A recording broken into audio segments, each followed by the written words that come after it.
Okay, James, you ready? I'm ready. Nervous. Yeah, okay. I don't think you've got enough room to go 88 here. Well, yeah, easily, no problem. 88 miles an hour, right? What? It's not a Canadian time machine. Go, go, go, go, go, go! You're watching Throttle House. I'm Thomas. And I'm James, and this is a DeLorean. Time Machine.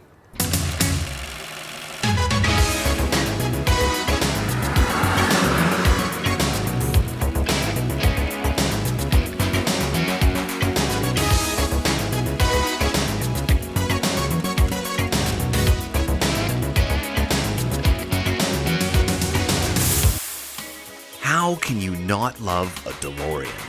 Ever since Marty McFly and Doc Brown traveled through time, this gull-wing door 80s sports car became a legend, an icon.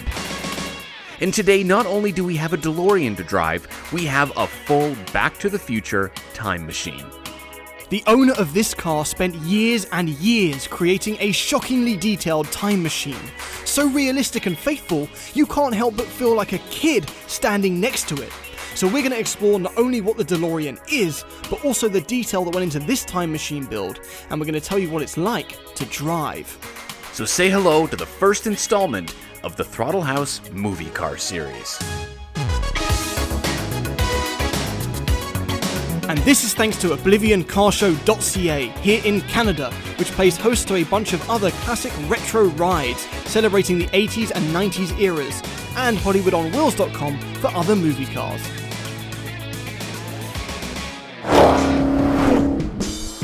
And if you're new to Throttle House, we do car reviews, track tests, and quite a lot of messing about.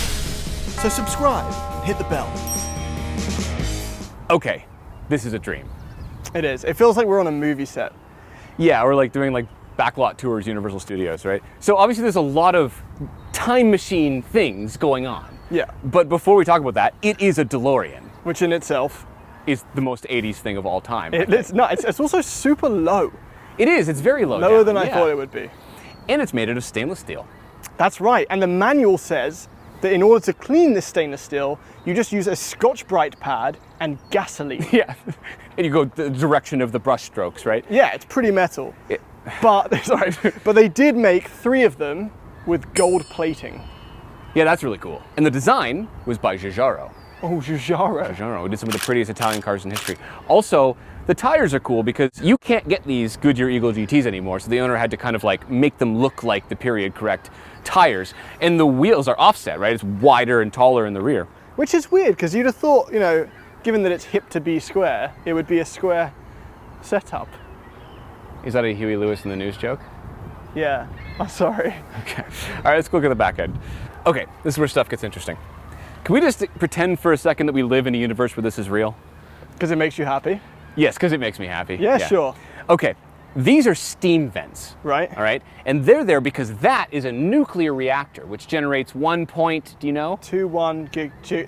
1.21 gigawatts of electricity, yes. So with a soft G in the film. Soft G, yes. Which, by the way, is proof that if they made the film today, they would say GIF. Instead not of GIF. Yeah. Gigawatts versus gigawatts, okay. Proof. Yes, and what that does is it powers the flux capacitor. The flux capacitor is what distributes flux evenly, which allows you to slip nicely through space-time.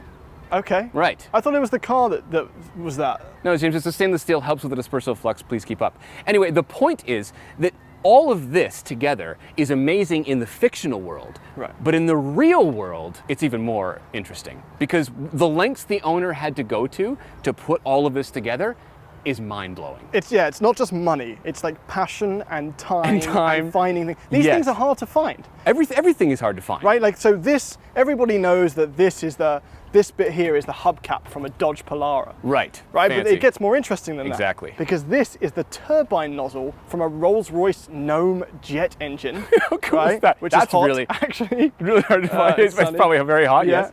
And you come over here, and then these parts right here are actually from an F-16 fighter jet. Oh, okay. I don't know what they do in movie world, but in real world. Yeah, so you don't know what happens with the flux on these ones? No, I don't. Okay, Sorry. smarty pants. But these had to be recut, right? Like the government they had to get government permission to use these. Yes. And so they had to be cut so that they weren't able to be used on aircraft. On aircraft anymore. But so much of this is aircraft. Most of there's Cessna parts going on in here.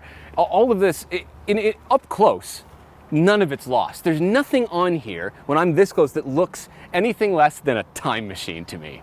I think it's absolutely fantastic. It is nuts to me that this was going to be a fridge. Yes, right. Originally, they were going to use a fridge as the time machine. Yeah, right? I'm sure Spielberg switched the acid he was taking and then finally figured out. It landed on a that he DeLorean. wanted this. I heard the reason they didn't want to use a fridge because they were worried that kids would play Time Machine and get inside of refrigerators. That makes sense for America. I don't know how true that is, Yeah. but that's also, here's the coolest part. Cue the dry ice pouring out, obviously. Okay, I'm going to open mine. Let's do the interior. Actually, come over here. I want to show you how this works. All right. Hold this. Why? Document. Okay. Time circuits, on. This one shows you where you're going. This one shows you where you are. This one shows you where you were. You input your destination on the keypad. Are you just quoting the film? Yeah, no, I am. Okay, I guess they got it right the first time. Yeah, they did. Okay, so the rest of this. Can I give this back to you? Yeah. Okay, Is it too heavy for you? Okay. No, I don't think it's working. Okay, the rest of this, the attention to detail in here is absurd. We've got the little alarm clock, we've got the set to 88 miles per hour thing, we've got the gauges over here, your plutonium chamber. Oh, it's a full-on Right? thing. As we said, this is so much passion, so much work's gone into this. A normal DeLorean costs you about 60 grand. Yes. There's like $30,000 of stuff gone into this to make it the time machine. Yeah, these are appraised at about $100,000, right? Are they? Yeah. Including, look at this thing. Yep, this goes up with sound. I don't know why, that's not even the most film-related thing. It's just, It's going with your voice. Yeah. Also, there's the remote control. Oh, that drives the car. Yeah, I'll pull that out so that the viewers can see. You can kind of see that there.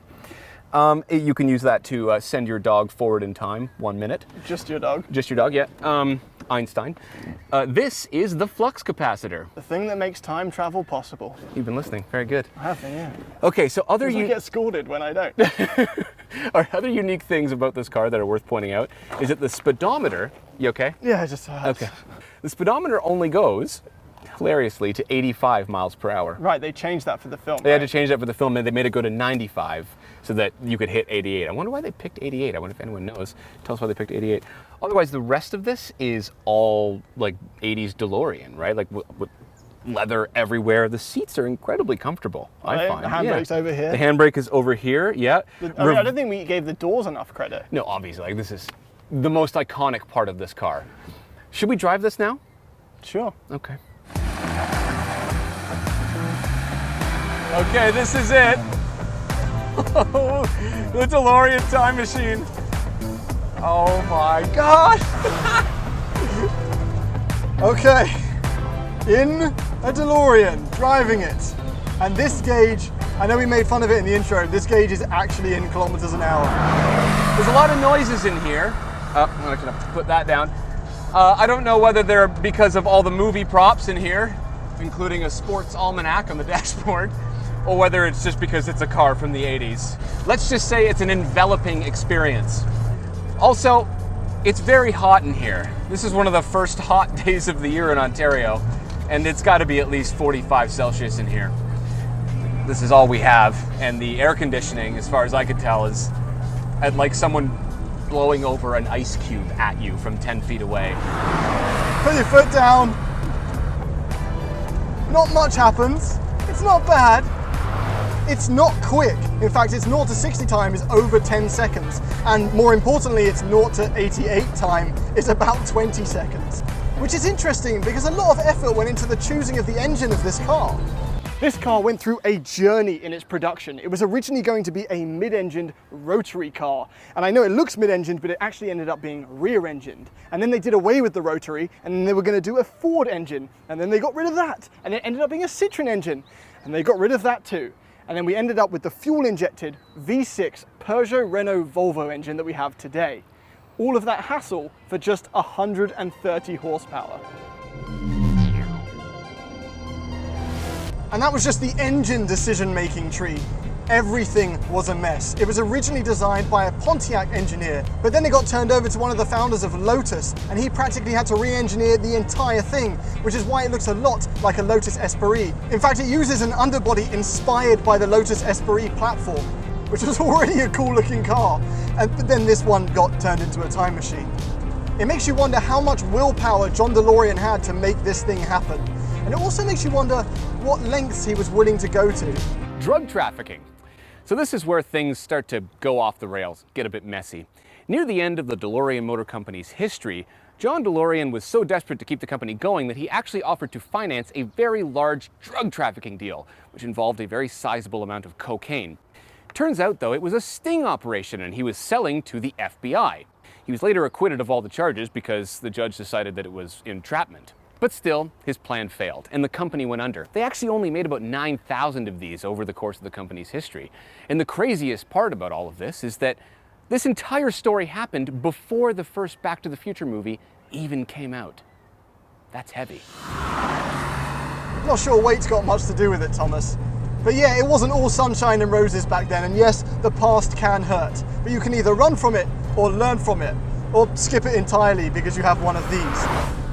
It's not about horsepower, which is lucky in this case. It's not about 0 to 60 times. It's about nostalgia. It's about going back in time to 1955 and almost sleeping with your mum. Yeah, it only has 130 horsepower, but it has a whopping 153 pound-feet of torque. Yeah, you know what, I can tell you that in the movie, that space that they had, those parking lots to hit 88 miles per hour, that's not a thing. In fact, I read, I don't know if this is true for sure, that they actually swapped a Porsche engine into the ones for the movie cars, just so that it had a little bit more power. You can see a lot of scenes of Marty McFly and doing burnouts and J-turns and drifts. I don't think this car could do that, I'll be honest. This is often known as the DMC-12, which is because John DeLorean wanted to sell it for 12 grand. But after all of the stuff that he went through to get it actually on the road, ended up costing way more, which is kind of what contributed to its downfall. Visibility is, as expected, very poor. Also, I'm 5'10" and I'm almost touching the ceiling here.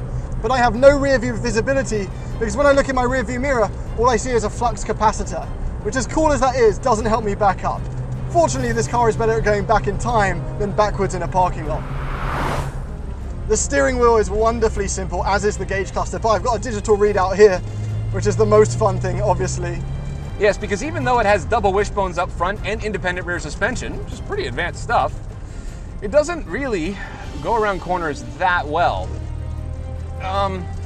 It kind of all of a sudden feels heavy. I imagine that has something to do with the fact that there's probably a couple 100 pounds of time machine stuff on the back. And there's a little bit of play in the steering. But holy crap, is there a lot of feedback though. Every bump and pop's coming through. It's really cool. Remember when this came out, it was supposed to compete with sports cars at the time. And it is rear engine, like James said. I'll be honest though, with all of this stuff going on, I don't really want to test the on-limit handling. But the fact of the matter is, this entertains everyone. People inside and out. I'm thoroughly entertained. I'm driving a childhood dream here. But on the outside, people pull over. They put the windows down. I was driving along earlier and this guy tugged on the woman's arm next to him and said, "Mummy, look." Which was weird because he was like 45 and she clearly didn't know him. All things aside, being in here with a flux capacitor behind me, there's an almanac on the dashboard, a hoverboard behind me, and all of this tech in a DeLorean. This is a dream come true. This is a childhood dream come true. I'm driving it. I'm driving the DeLorean time machine.